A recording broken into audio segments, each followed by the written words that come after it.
আসসালামু আলাইকুম, সবাইকে ওয়েলকাম স্বাদের রান্নাবান্না টু আরও একটি নতুন এপিসোড দেখার জন্যে। আজ আমি আপনাদের সাথে শেয়ার করব নান রুটি কীভাবে বানাতে হয় পুদিনা পাতা দিয়ে। আমার ভিডিওটি ভালো লাগলে লাইক কমেন্ট শেয়ার করে দেবেন। আর এই নান রুটি কিন্তু আপনারা বাসায় 2 দিন ধরে রাখলেও শক্ত হবে না, একেবারে সফট থাকবে। আপনাদের যদি বিশ্বাস না হয় তাহলে আপনারা এইভাবে একবার বানিয়ে তারপরে আমাকে কমেন্ট করে জানাবেন যে সত্যি বলছি কিনা। তাহলে দেখা যাক কীভাবে তৈরি করতে হয়। এখানে আমি প্রথমে নিয়ে নিলাম ময়দা, চাইলে আটা দিয়েও করতে পারেন। আমি এখানে আমার পরিমাণ মতো ময়দা নিয়েছি আর দিয়ে দিলাম সামান্য একটু চিনি। এখানে দিয়ে দিলাম গুঁড়ো দুধটা আপনারা না দিলেও সমস্যা নেই, স্কিপ করতে পারেন। আর ইস্ট দিয়ে দিলাম আর দিয়ে দিলাম আমি স্বাদ মতো লবণ। আর রান্নার যে রেগুলার তেল আছে সেটা দিয়ে আমি একটু ময়ান দিয়ে নিব। এবার ভালোভাবে আমি ময়ান দিয়ে নিয়েছি যাতে করে মুষ্টি করলে মুষ্টি হয়, তখন বুঝতে পারবেন যে আপনাদের তেলের পরিমাণটা পারফেক্ট হয়েছে। এখন আমি দিয়ে দিব কুসুম গরম পানি। এমনভাবে গরম পানিটা করতে হবে যাতে করে আপনি আঙুল চুবাতে পারেন। এই যে এখন এই গরম পানি দিয়ে আমি একটা ডো তৈরি করে নেব। রুটির পরিমাণ আপনারা যদি বাড়াতে চান সেক্ষেত্রে সব কিছু পরিমাণ আপনারা বাড়িয়ে দিবেন।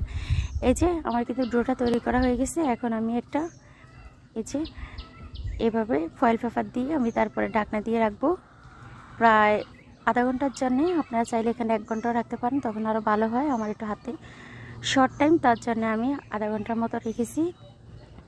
দেখুন ফুলই টুম্ব হয়ে গিয়েছে। এখন আমি হাওয়াটা বের করে আবারও কিছুক্ষণ আমি এবার মতে নেব।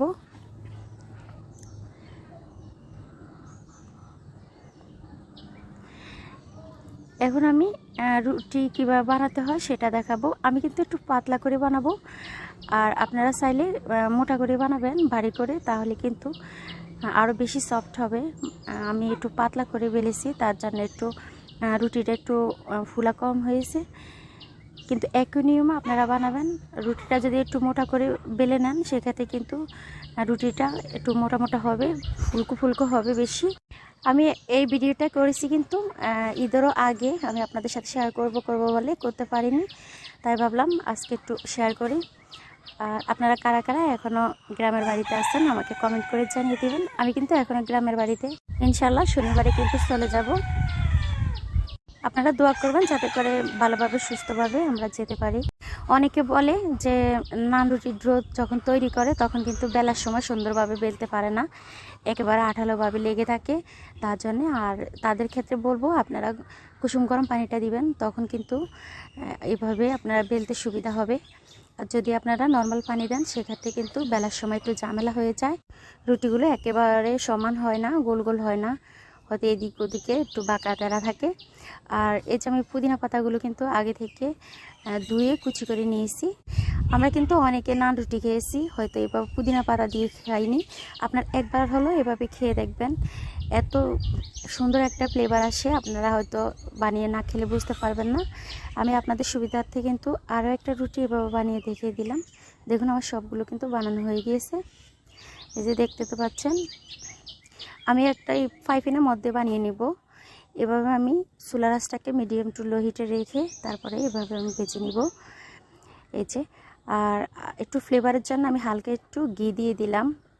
হয়তো আপনারা ঘি না দিলেও সমস্যা নেই, ঘিটা দিলে কিন্তু পুদিনা পাতা আর ঘি দুটোরে ফ্লেভার একসাথে হয়ে অসাধারণ লাগে খেতে। আপনারা তো না খেলে বুঝতে পারবেন না।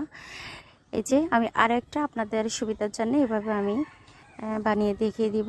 অনেক সময় দেখা গেছে আমরা বাইরে থেকে যদি নান রুটি আনি সেক্ষেত্রে কিন্তু একটু ঠান্ডা হলে শক্ত হয়ে যায়, খেতে ভালো লাগে না। কিন্তু এই রুটিটা আপনারা একবার হলে এভাবে বানিয়ে খেয়ে দেখবেন, বাইরে থেকে কিনে খাওয়াটাই ভুলে যাবেন।